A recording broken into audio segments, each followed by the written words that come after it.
બહુઆયામી વિકાસ અર્થે આણંદના સંસદ સભ્ય મિતેશભાઈ પટેલના અધ્યક્ષપદે district development coordination and monitoring કમિટીની બેઠક સર્કિટ હાઉસ આણંદ ખાતે યોજાઈ હતી।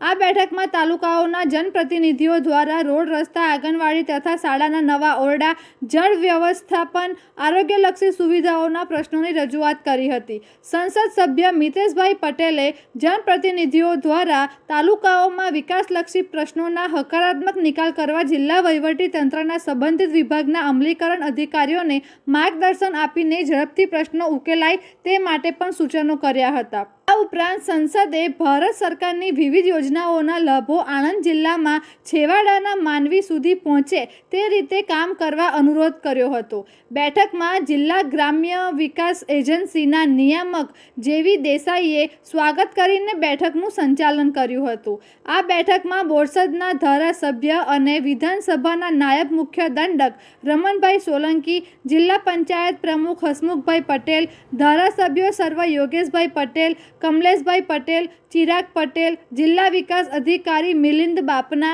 જિલ્લા પોલીસ અધિક્ષક ગૌરવ જસાણી, નિવાસી અધિક કલેક્ટર ઋતુરાજ દેસાઈ, પેટલાદના મદદનીશ કલેક્ટર હિરેનભાઈ બારોટ સહિત સંકલન સમિતિના અમલીકરણ અધિકારીઓ ઉપસ્થિત રહ્યા હતા।